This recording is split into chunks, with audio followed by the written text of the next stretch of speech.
Hey guys, what's up? My name is Sean Winnie. Today, pag-usapan nga natin itong nakita kong article galing po sa Politico. So, basically guys, few days ago, diniscuss nga namin pag-usapan namin ito ni Coach Jared. Na later on, pakikinggan natin yung sinabi rin dito sa part na to ni Coach Jared. Tungkol po doon sa um, nire-request na pag-escort no, ng US tuwing nagkakaroon ng mission papunta sa Scarborough Show para mag-deliver ng mga dito ng mga supplies.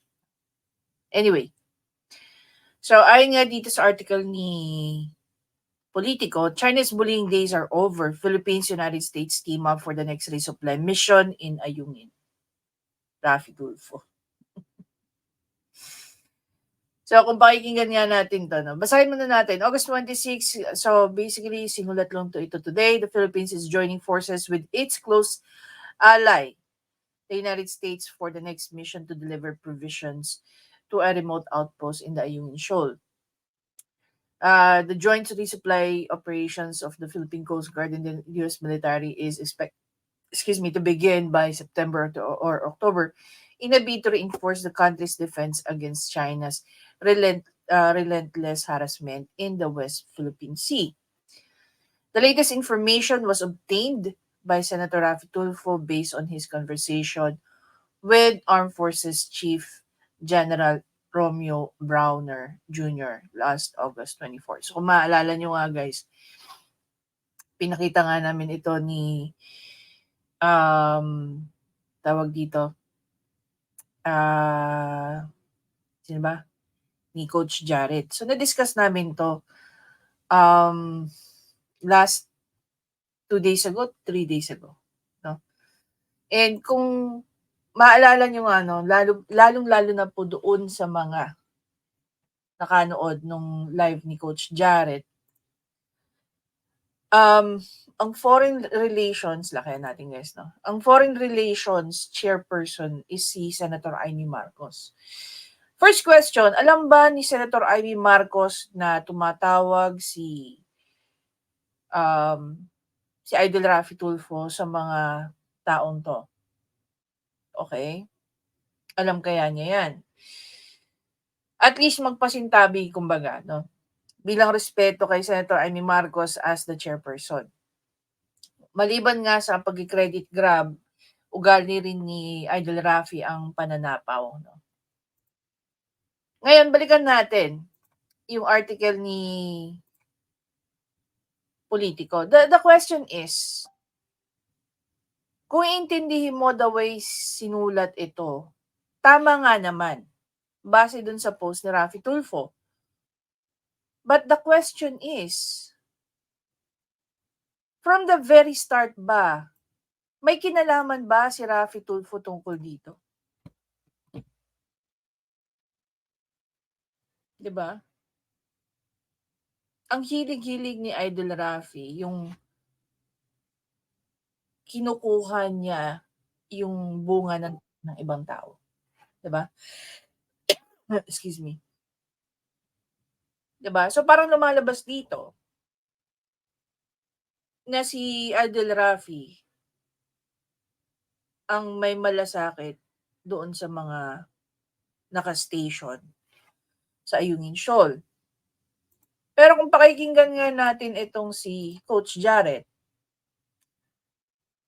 iba ang tunay na nag-spearhead ng movement na to. February pa yan. February 3, 2023. Nakakatawa si SGS. The Philippines and United States have agreed to conduct joint maritime patrol operations in the South China Sea to ensure peace and stability in the troubled waters. May ganun factor. Kailangan talaga grandstand. Kailangan bida siya. This was announced by the U.S. Department of Defense on Thursday, February 2, amid China's continued aggression in the West Philippine Sea, or part of the SCS that is within the Philippines' 200 nautical mile exclusive economic zone. Hindi ho kayo una ng ano nito. Kasi ang dating dito, parang siya yung trigger, kumbaga. Parang siya yung nag-trigger na pag-usapan yung ano, joint maritime patrols or joint resupply missions.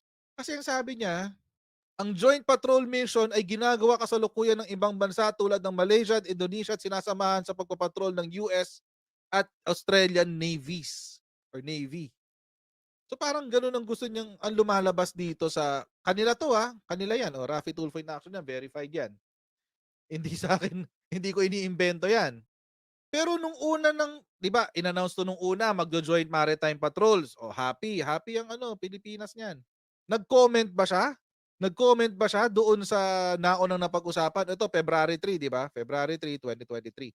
Ito February 5, 2023. 2 days later. Galvez upbeat on lawmakers' support for EDCA and joint patrols in South China Sea. O sino-sino yung mga yan? Galvez said it was encouraging that Senators Francis Tolentino, Francis Escudero, and Sherwin Gatchalian all shared favorable sentiments on the establishment of 4 additional EDCA sites in the bases of the Armed Forces of the Philippines and the resumption of the joint patrol operations in the South China Sea. May nakita ba kayong Rapi Tulfo dyan? Wala. Bakit? Kasi busy siya sa ibang... Exactly. Pero pag pumunta ka rito sa article na 'to, tumutunog na akala mo nga, gaya nga ng sinabi ni Coach Jared, as if siya yung nag-umpisa rito. As if siya yung unang nagka-interest dito.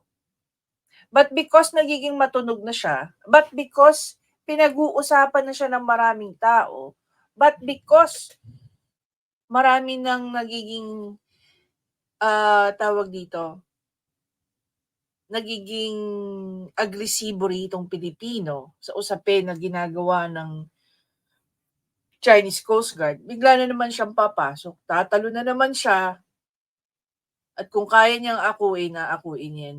Alam mo si Raffy Tulfo para siya yung ano yung bata na 'pag may batang nagwawalis at matatapos na sila,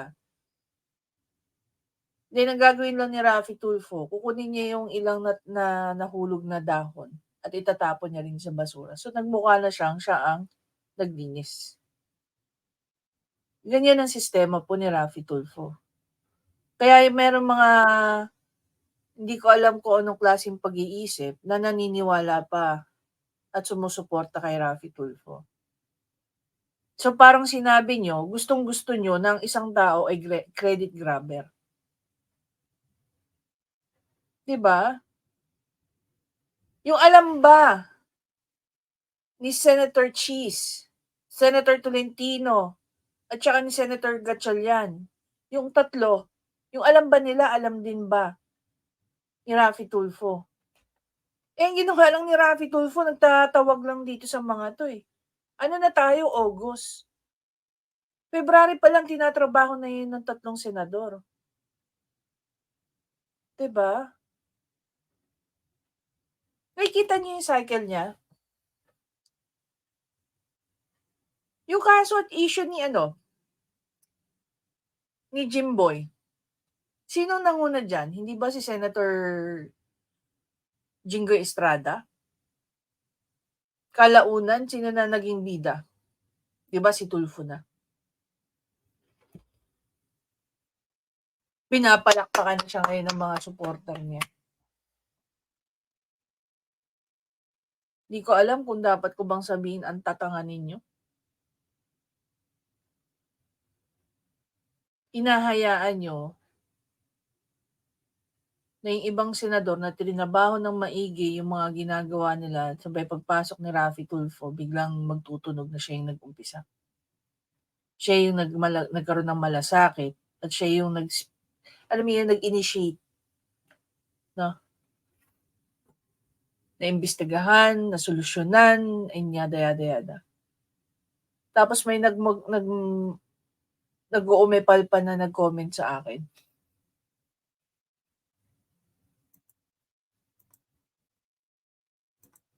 Kung kayo, okay lang sa inyo yung mga pagki-credit grab ni Raffy Tulfo. Kami hindi. Sino kayong kami? Kami pong nag-iisip.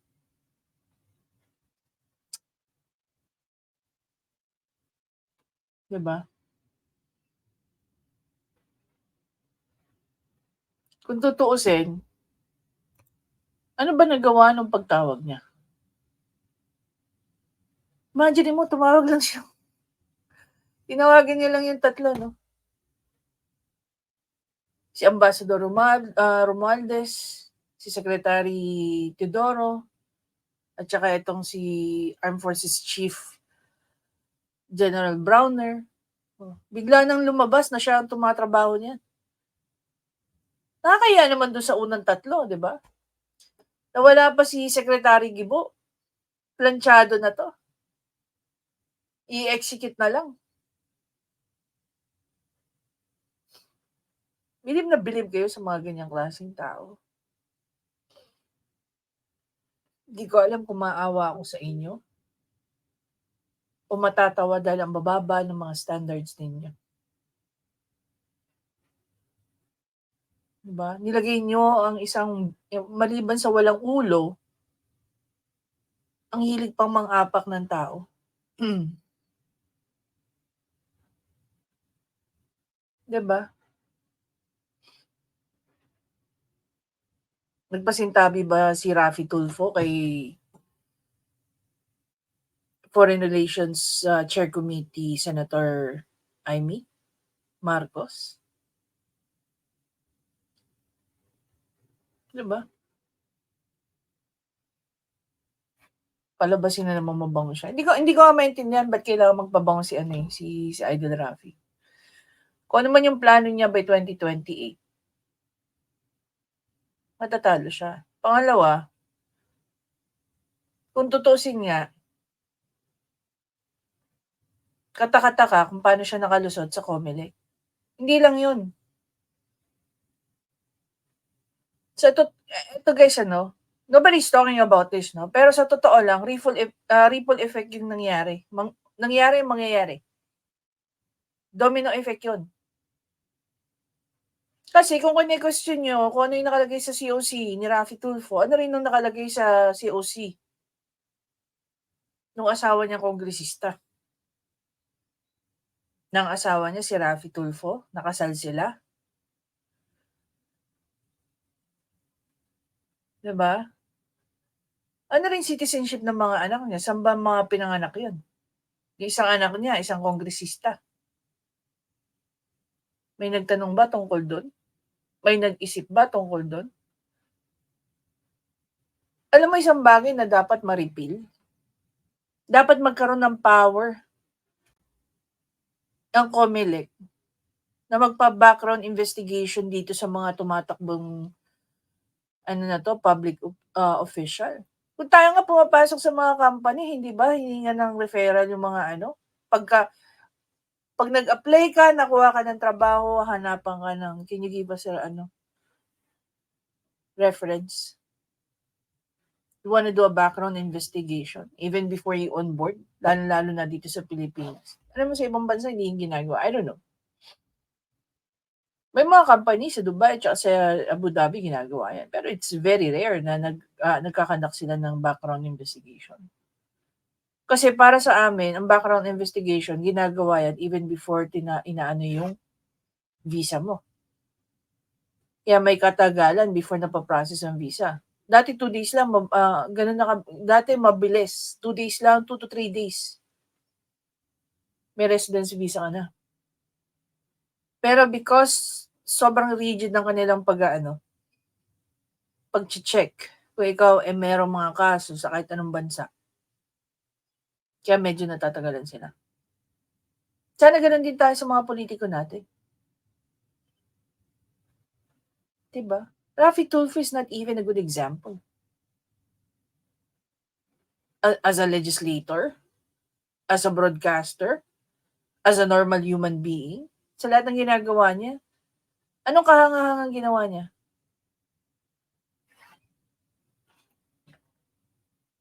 Diba? Sabi nga nila yung face-to-face daw is another Raffy Tulfo in action. With a female, what do you call that? Female host, si Miss Carla Estrada. Pero nakita ko yung setup nila eh. Meron kagad lawyer. Si Miss Carla Estrada, hindi po siya nagpapaka-lawyer. Hindi niya, alam niya kung hanggang saan lang siya alam niya yung limitation ng kanyang knowledge. Kung kailangan niya magpa-consult sa isang lawyer, yung lawyer nandun lang sa station kasama niya. Si Raffy Tulfo, hindi eh. Diba? Gusto pa kayo ipatawag yung judge kasi ayaw daw mag-issue o pinahirapan daw mag-issue ng search warrant. Di na-normalize yung kabubuhan. Dito sa Pilipinas, marami na nga tayong bobo eh.